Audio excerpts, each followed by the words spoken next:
Bom dia, pessoal. Estamos aqui nesse momento iniciando a disciplina de Física 1 e nesse primeiro momento, baseado no livro do Halliday, tá? O Mecânica, 10ª edição, tá? A gente começa os nossos estudos falando sobre o capítulo 01, que vamos falar sobre medições, tá? Bom, fazer uma medição é você pegar um padrão, tá? E a partir desse padrão você fazer uma comparação com aquilo que você tem nas mãos, certo? Então, por exemplo, quando você resolve ir lá e medir o tampo de uma mesa, você está colocando ao lado dela uma régua, uma trena, certo? Essa régua e essa trena, ela vai ter divisões que foram estabelecidas por pessoas ao longo dos tempos, ao longo dos séculos, tá? E a partir disso você então consegue definir que tal mesa, por exemplo, tem 80 centímetros e que esses 80 centímetros, quando você usa uma régua aqui na Europa, na América do Norte, na Austrália, na Ásia, esses 80 centímetros serão exatamente os mesmos em qualquer um desses locais, tá certo? Então, quando eu resolvo fazer uma medida, eu preciso ter um padrão de comparação e a partir desse padrão de comparação eu consigo ver quanto que vai medir essa minha mesa, por exemplo, tá certo? Bom, quando a gente começa a ver essas questões para medições, nós vamos ver que existem as grandezas fundamentais. Essas grandezas fundamentais, tá?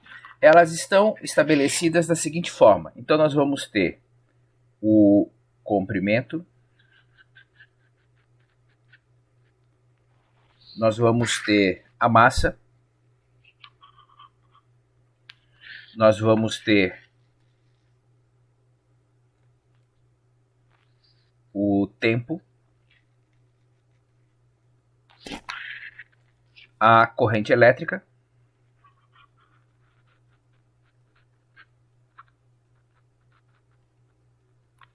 nós vamos ter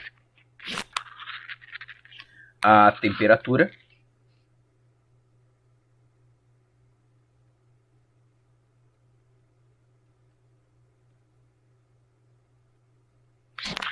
nós vamos ter a quantidade de matéria,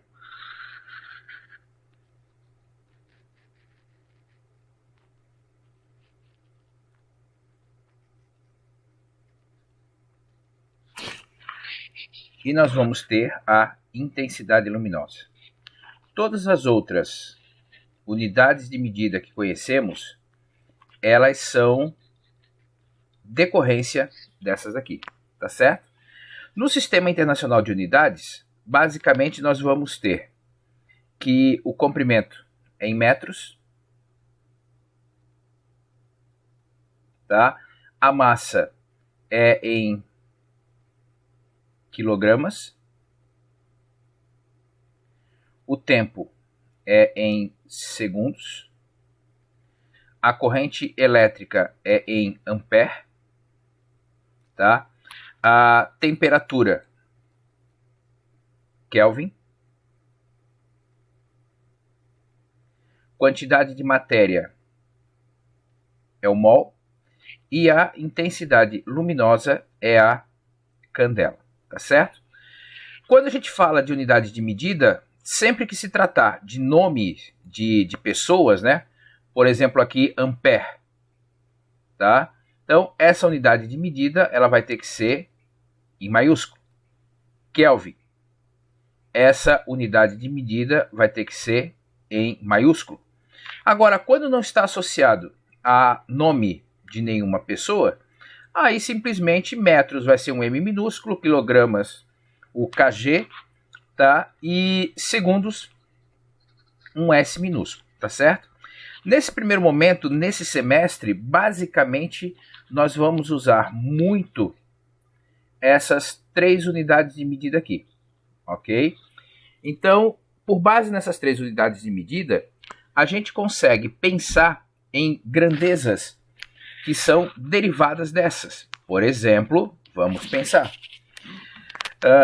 Deixa eu mudar a cor aqui. O que é a velocidade? A velocidade, a grosso modo, nada mais é do que a distância dividida pelo tempo. Então, eu posso dizer que a unidade de medida dessa velocidade, ela vai ser uma unidade de medida de comprimento. Por que eu estou associando o comprimento? Porque é uma dessas minhas unidades básicas, então comprimento, massa e tempo, que é o que a gente vai usar mais nesse primeiro momento. E o tempo realmente é tempo, não muda muito, tá certo? Bom, quando a gente começa a ver outra unidade de medida, aceleração, outra grandeza, perdão, aceleração.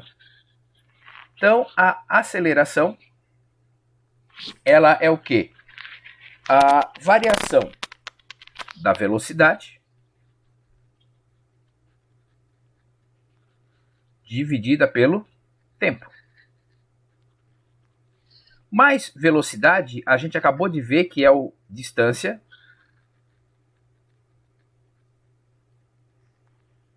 sobre tempo. Novamente, sobre tempo. Usando a matemática básica, se eu tenho aqui a divisão de 2 frações, não esqueça que esse tempo aqui embaixo ele está sobre 1, tá? O que eu vou ter? Eu vou ter a distância sobre tempo vezes, tá?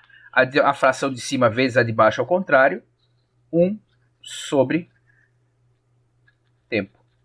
Ou seja, vai ficar a distância sobre o tempo ao quadrado. Então, quando eu vou pensar na unidade de medida de aceleração,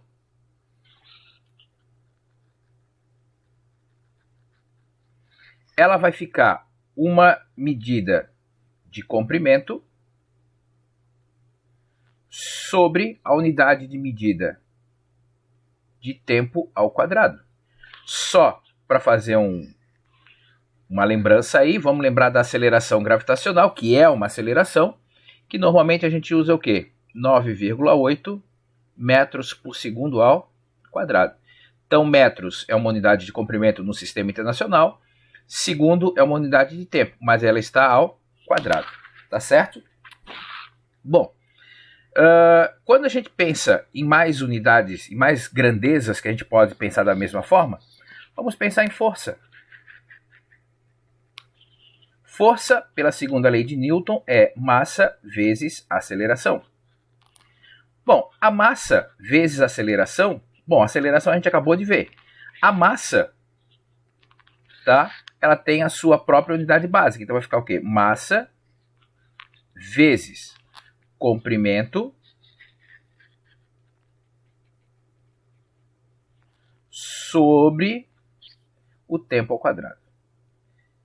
Perceba assim, ó, se eu não soubesse, se eu já não estivesse com essa parte pronta aqui, logo acima, eu teria que pensar em como chegar nessa parte aqui, tá certo?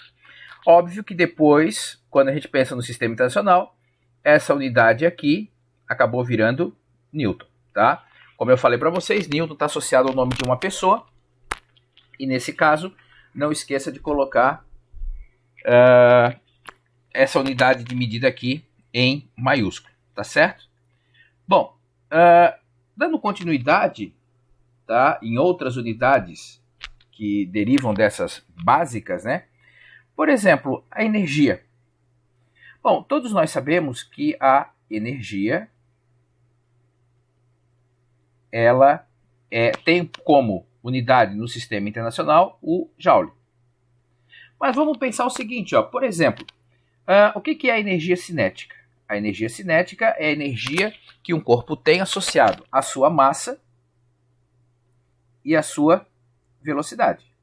Então, energia cinética é massa vezes velocidade ao quadrado sobre 2. Bom, massa é uma unidade de medida, tá? Velocidade, nós já vimos que é comprimento sobre tempo. Isso aqui fica ao quadrado. O 2 é uma constante. Constante, nesse caso aqui, não tem nenhuma unidade de medida associada a ela. O 2, por ser um número, né? Então, a minha energia cinética é essa.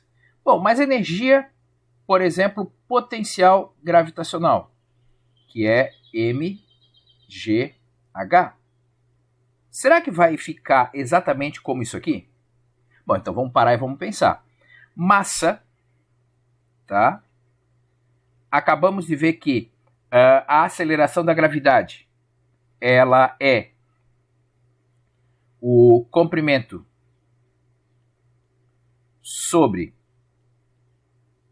o tempo ao quadrado, e a altura, que nada mais é do que uma distância entre um plano mais baixo e um plano mais alto, que também tem a unidade de comprimento. Quando eu faço esse ajuste aqui, eu vou ter massa vezes comprimento ao quadrado sobre comprimento vezes comprimento, né? Sobre tempo ao quadrado. E quando você para olhar, tá? Comprimento ao quadrado, tempo ao quadrado, então quer dizer que efetivamente essas duas unidades de medida aqui, por mais que tenham se iniciado de grandezas básicas diferentes uma da outra, né? Mas quando a gente chega nos finalmente aqui, essa nossa análise de unidade de medida faz com que nós tenhamos exatamente o mesmo resultado. Então, é importante que você saiba, para essa nossa disciplina aqui, tá? Que a gente vai trabalhar muito com comprimento, massa e tempo, e a partir dessas unidades básicas, né, a gente acaba conseguindo escrever todas as outras que nós vamos ter aqui para frente.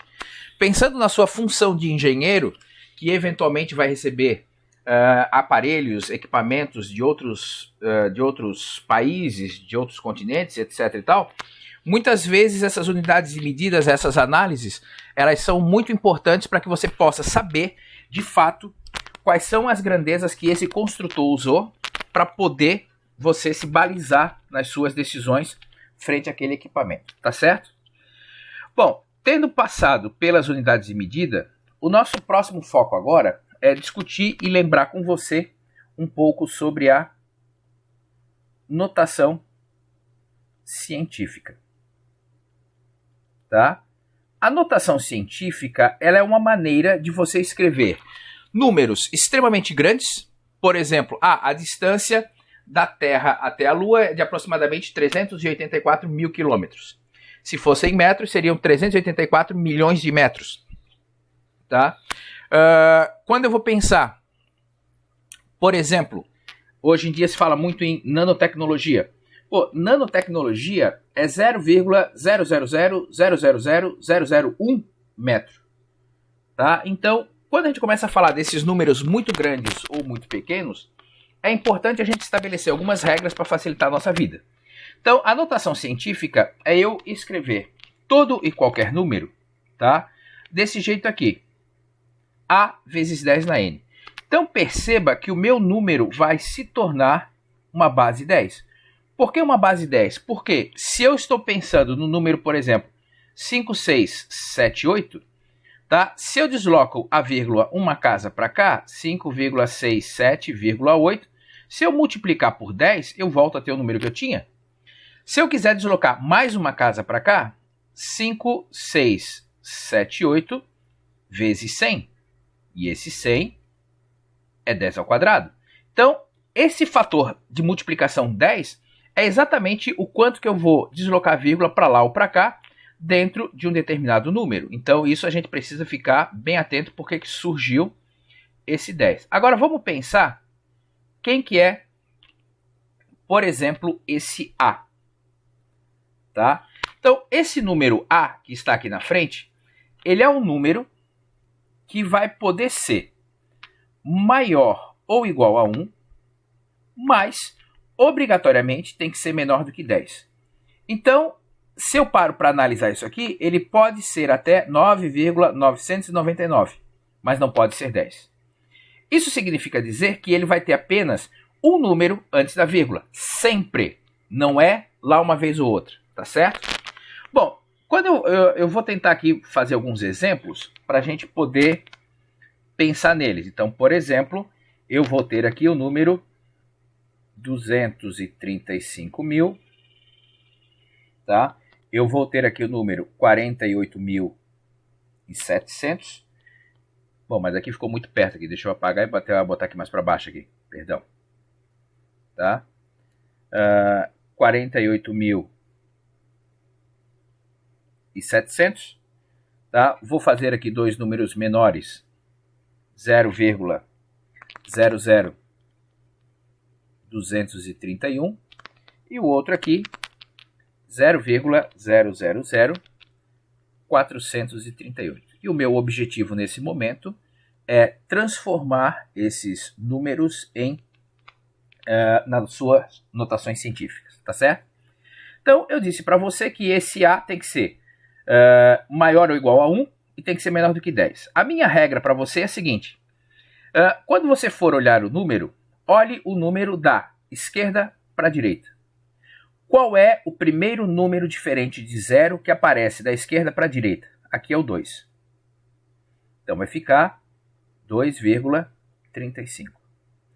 Da esquerda para a direita, qual é o primeiro número diferente de 0? É o 4. Então, 4,87. Da esquerda para a direita, qual é o primeiro número diferente de 0 que aparece? O 2. 2,31. Da esquerda para a direita, primeiro número diferente de 0 é o 4. 4,38. Tá certo? Bom, quando eu passo para analisar e dar continuidade a isso, como é uma notação científica, todos eles, sem exceção, vão ser multiplicados por 10. Tá? Bom, só que agora eu tenho que pensar em quem é esse N que está aqui em cima. Esse N, tá? Ele pertence ao conjunto dos números inteiros. Então ele vai poder ser, por exemplo, menos 2, menos 1, 0, 1, 2, qualquer um desses números aqui, certo? Então, quando eu paro para pensar nele, esse N, ele não representa a quantidade de zeros, ele representa a quantidade de casas que eu precisei deslocar a vírgula, de onde ela estava até onde eu vou precisar. Então vamos começar por esse que está mais fácil. A gente consegue avaliar perfeitamente bem que a vírgula está aqui, mas eu preciso trazê-la para cá. Quantas casas eu desloquei a vírgula? 1, 2, 3. Então aqui vai ficar 3 casas. Aqui, quantas casas eu desloquei a vírgula? 1, 2, 3, 4. 4 casas. Bom, aqui, onde é que a vírgula está? Ela está ali. Ela só não aparece porque ela não precisa. Por exemplo, se eu digo que você tem 10 reais no seu bolso, eu posso simplesmente escrever isso. Agora, se eu quero dizer que você tem 10 reais e 50 centavos, automaticamente eu insiro a vírgula aqui onde eu preciso dela. Tá? E é o mesmo que acontece aqui. A vírgula está ali, ela não aparece porque não é necessária. A vírgula está aqui, ela não aparece porque também não é necessária nesse momento. Tá certo? Então, quando eu paro para olhar nisso, deixa eu apagar aqui essa parte aqui da nossa análise monetária. Então, quando eu paro para olhar aqui, eu estou com a vírgula aqui, mas preciso dela lá. Então, quantas casas? 1, 2, 3, 4, 5. 1, 2, 3, 4. Bom, agora a gente precisa pensar no seguinte. 10 na terceira é 1.000. 2,31 vezes 1.000 vai dar 2.310.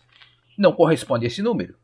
Então, sempre que você trouxer a vírgula da esquerda para a direita, esse fator aqui vai ser negativo. Sempre que você deslocar a vírgula da direita para a esquerda, isso aqui vai ser positivo. Só fazendo um pequeno adendo aqui, né, sobre as nossas análises, principalmente quando a gente pensa aqui, tá? 4,38 vezes 10 na menos 4 é 4,38 sobre 10 na 4. Propriedade de potência, se eu vou deslocar do numerador para o denominador uma potência, eu simplesmente modifico o sinal do expoente, tá? Então, 4,38 sobre 10.000 vai me dar rigorosamente aquele número que está lá. Então, por exemplo, quando solicitarem a você, passe o número tal para a notação científica, então, por exemplo, esse aqui é um resultado esperado. Certo? Então, notação científica é isso. Um comentário, tá? Que eu gostaria de fazer para vocês.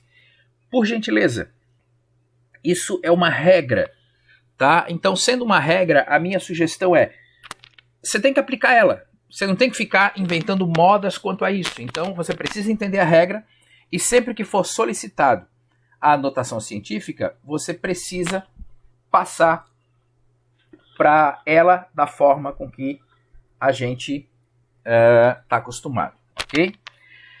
Pois bem, agora a gente precisa pensar que, por exemplo, dentre os resultados que a gente viu ali, 2,31 vezes 10 na menos 3, e aí eu não sei aqui se poderia ser metros, quilogramas, enfim, pode ser qualquer coisa. Esses expoentes aqui, algumas vezes nós já temos agora alguns prefixos que facilitam a nossa vida, tá? Bom, esses prefixos, quando você procura lá no Halliday, eles vão estar na tabela 1.2, que se encontra na página 2 do seu livro.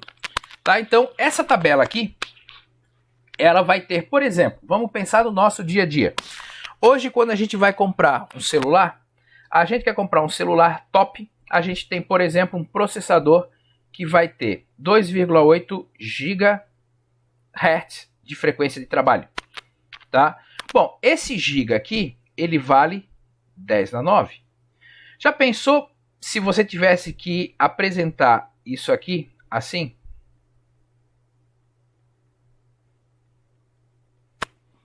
Então, quando eu começo a usar esses prefixos que têm potências fixas associadas a eles, a gente acaba facilitando muito a nossa vida, tá certo?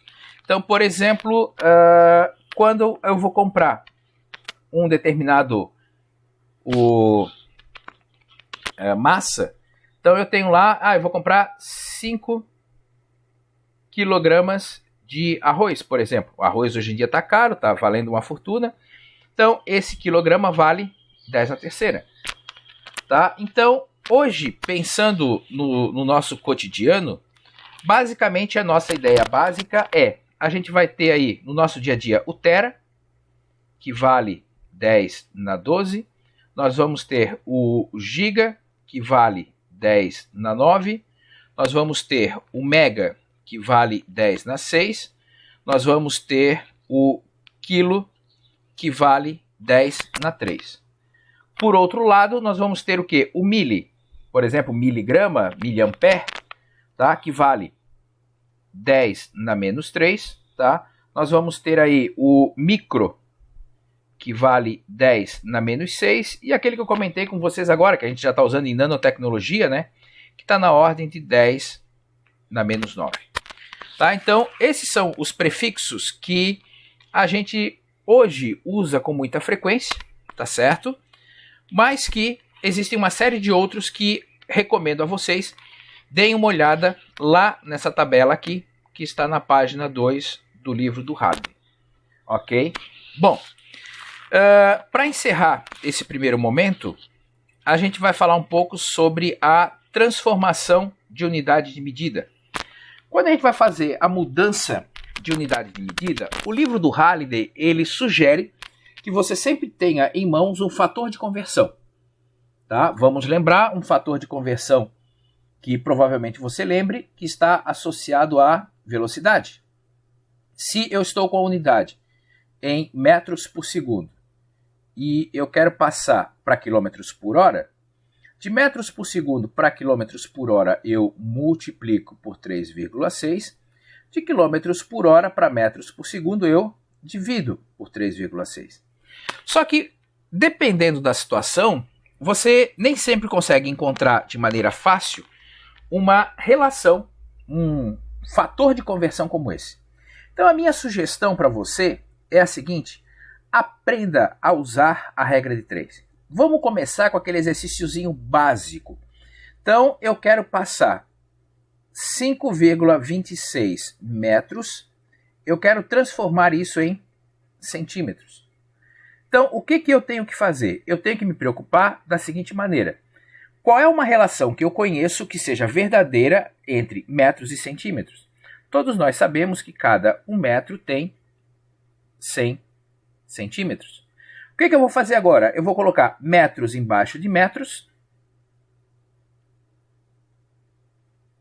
centímetros embaixo de centímetros. Nesse caso, esse aqui seria um exemplo onde está o meu x, né, que eu não sei quanto é que está valendo aqui. Então aqui eu vou botar o meu ponto de interrogação. Feito isso, faça a multiplicação cruzada. Bom, aí é uma sugestão, não é uma obrigação. Muitos têm algumas dificuldades com matemática básica, então a minha sugestão é multiplicar sempre primeiro onde está o x. Então vai ficar o quê? X vezes 1 igual a 5,26 vezes 100. 5,26 vezes 100 vai dar 526. Tá? Esse 1 está aqui multiplicando, vai para lá dividindo, mas a divisão por 1, o elemento neutro da multiplicação, não vai fazer diferença. 526 o quê? O meu x está aqui associado em centímetros. Tá certo? Então, por exemplo, eu tenho... aí a gente precisa tomar um pouco mais de cuidado, né? 20 minutos e eu quero passar para horas. Quando eu tenho aqui esse fator de multiplicação 10, 100, 1000, é fácil, vai ser simplesmente mudar a vírgula para lá ou para cá. Agora, quando eu tenho isso daqui, eu preciso tomar um pouco mais de cuidado. Então vamos lá. Qual é a relação que eu conheço entre horas e minutos? Bom, todo mundo sabe que 1 hora tem 60 minutos. O que eu vou fazer agora? Hora embaixo de hora, eu não conheço quantas horas eu tenho, então eu vou colocar aqui o meu x, e aqui minutos embaixo de minutos. Tá? Feito isso, faço a multiplicação cruzada. Esse vezes esse vezes esse. Então vai ficar o quê? X vezes 60, aquela sugestão que eu te falei, né? Primeiro multiplicar o x e do outro lado 1 vezes 20. Tá? 1 vezes 20 é o próprio 20. O 60 que está multiplicando, ele vem para cá dividindo. Tá? Então, se eu simplificar isso aqui, eu encontro 1/3 de hora. Tá certo? Bom, aí mais para frente você vai ver que se você colocar 0,3 horas, dá uma certa diferença de 0,33 horas de 0,333 horas. Tá? Então, por isso a minha sugestão, sempre que possível, mantenha-se usando na forma de fração.